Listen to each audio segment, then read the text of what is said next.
Hi there, and welcome to Latino Summit 2021, the very first virtual version of Latino Summit. My name is Arguelles, and I'm super proud to be here today with you to talk about and kick off an exceptional week of inspiration, motivation, and certainly direction for a lot of you. So let's get started. So although my story may have started a long time ago as compared to yours, there's probably some similarities in it. My family came here from Mexico in 1973, and it was a year later when I was born.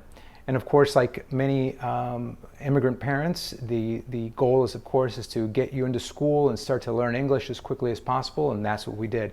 So we, like most families, learned Spanish at home, but when we were outside, playing with friends outside, going to school, English was always the language that we spoke.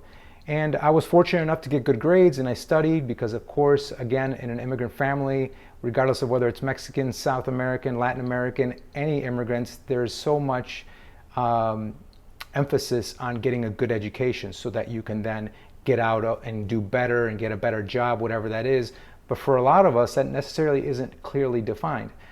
But as we moved along and moved in and grew up in Mount Prospect and went through grade school, it wasn't that much longer when we moved to Hoffman Estates.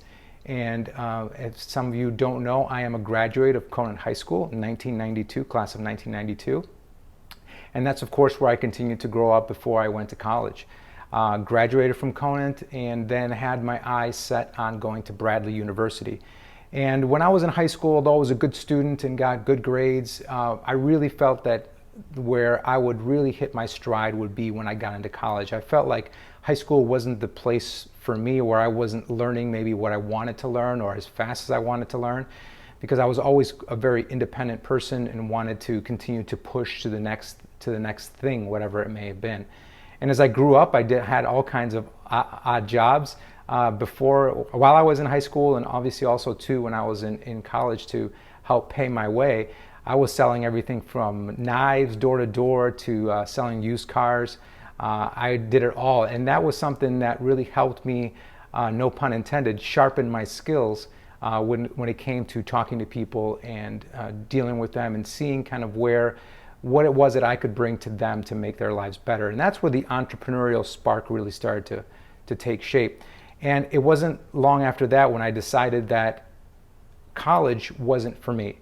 I wasn't learning, again, as much as I was excited about going to school and learning at a higher level and certainly reaching a level that my parents were dreaming of for me, and many immigrant families have that dream for their kids to go off to college and graduate from college. The most important thing that I've learned then, and now it's so clear to me now, is the ability to be self-aware, is to know where you belong, what you should be doing. Certainly not sitting on the couch and letting life pass you by, but understanding who you are, what your focus is, and what you need to be doing to get to what makes you happy. And when you get to what makes you happy, it also helps to get you to be successful in all the other ways that we define success. So again, I studied in college, I studied international business, so I had this interest in building businesses and being an entrepreneur and running companies, and I put in international in there because at the time it was the type of career that was offered, that was exciting, that was new, which really meant that you would, in my mind, I would be traveling the world and doing business with different people, and obviously speaking Spanish and having two languages, I felt I had an advantage to be able to bridge the gap between markets. And so I had all these illusions of doing that kind of work. And so soon I realized that I was an entrepreneur and that was going to be my path. I did step away from college and just started working for myself. And that's when I met a gentleman by the name of Joe. And Joe was a customer of mine because amongst all the other odd jobs that I had, one talent that I also had to do with fixing computers. And so I was in this gentleman's house and I was fixing his computer, and he was in real estate. And then comes the next part of my journey.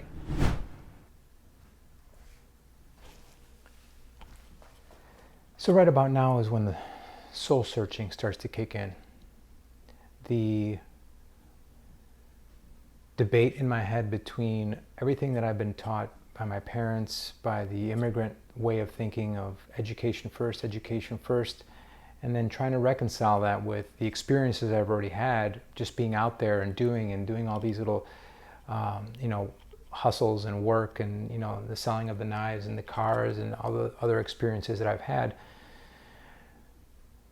was a very important time to talk about what I mentioned earlier, which was self-awareness. So now by this time, I'm realizing that I'm understanding who I am and what my talents are and what my path should be.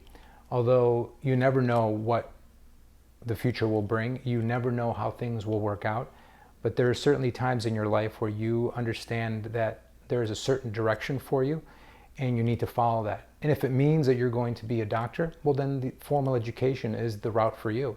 If it means you want to be an attorney, there is a route that you have to follow.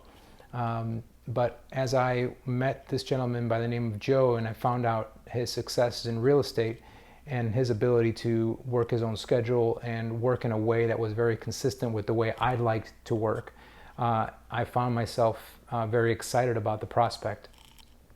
So fast forward 20 years, here I am. 20 years now in real estate, successful, happy, accomplished. I've been able to hire many people. I've built brokerages, run teams, managed offices, overseeing construction of the office. I mean, it's just been a wonderful journey of being able to provide service to my customers.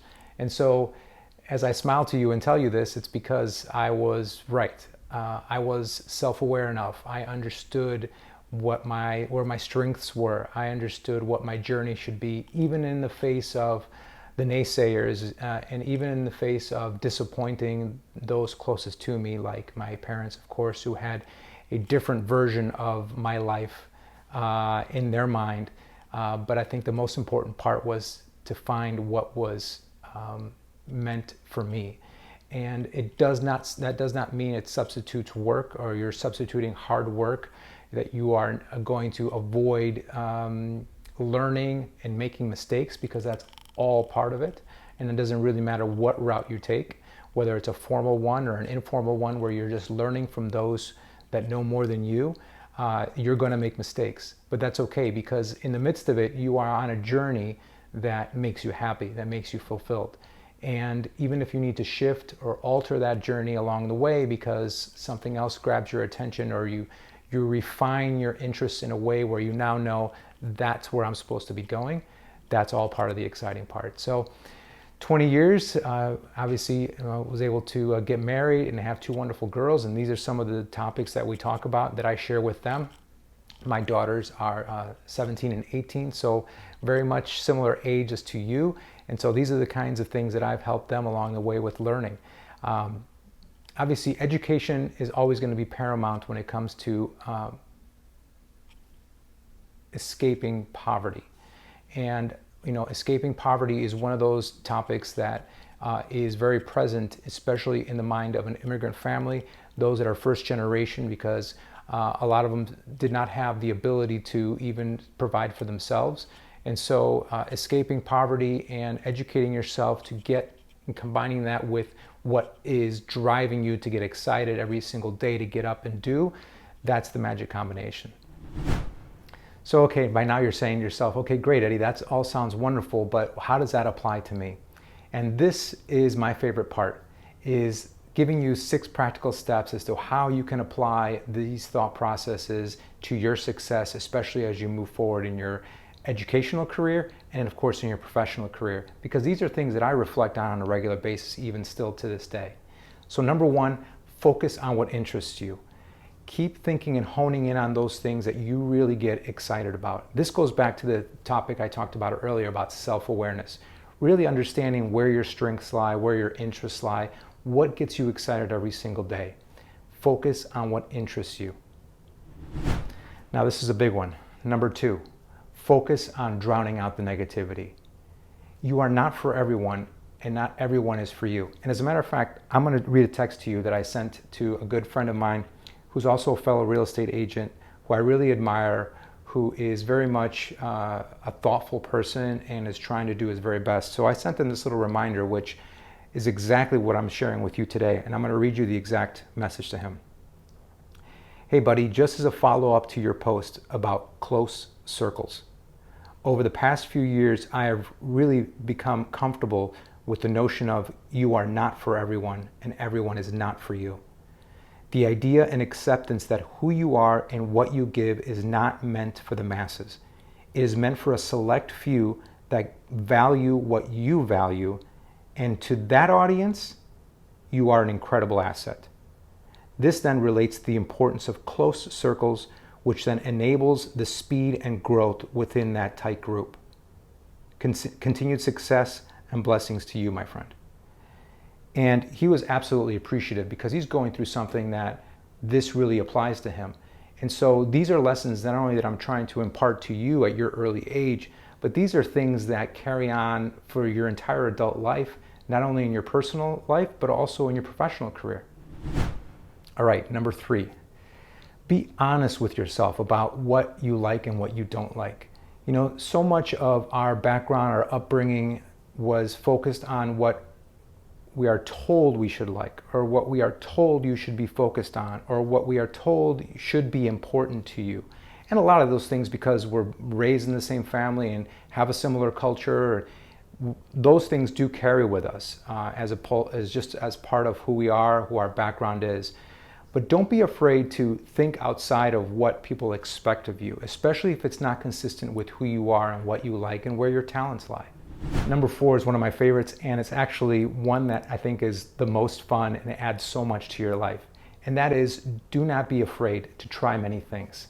And wrapped up with that is, do not be afraid to try many things and to fail at them. And especially at your age, you have the advantage of time. For us old timers who can look back and say, boy, I wish I still had that time back, that is one of those things that I would have loved to have continued to do. As much as I've had my hand in so many different opportunities, met so many wonderful people, had a chance to work with them, experience different things, not only here in this country, but outside of this country, I encourage you to try as many things just so you know what it is that appeals to you. And if you're not great at it, that's fine, but it's a lesson that you're going to carry with you that I promise you will serve you in the future. This one, number 5, really hits home. And it's the one that I think was one of the very first lessons when I was a young adult in my early 20s that all of a sudden became very clear. And I say that because it was one that was mentioned to me by my own mom early on, but it didn't really mean anything to me at that time. And it goes like this, and I'm sure you've probably heard it. Dime con quién andas y te diré quién eres. That is a game changer. Tell me who you are hanging out with, and I'll tell you who you are.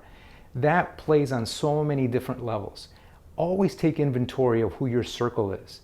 Who are you surrounded by? What are their thought processes? What is their level of accomplishment? Not because you're comparing yourself to them, but because you want to be surrounded with people who are accomplishing, who are reaching on their own path and in their own way.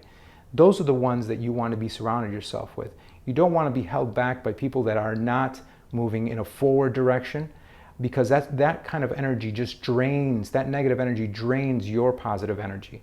That's an incredibly important one. That's one I've seen serve me firsthand, and it's one that I still work towards every single day.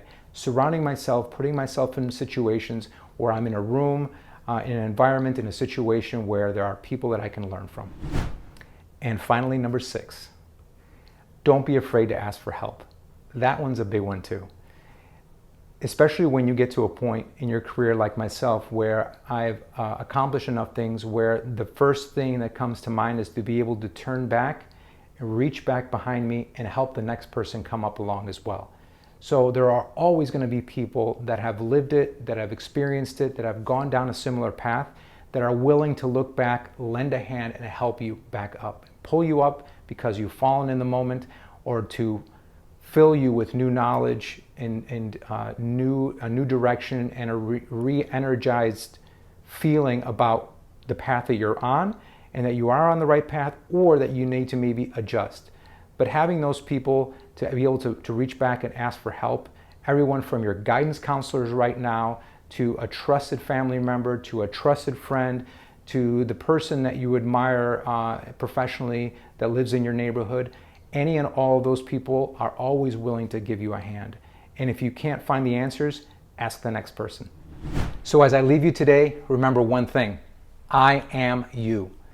If there's ever been anyone that looks like you, that comes from where you come from, and put the work in to accomplish their goals, so can you.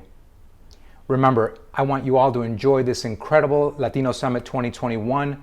Remember to listen, to learn, to ask questions, and don't forget to thank the staff that's put on this incredible event just for you. Arriba, mi gente.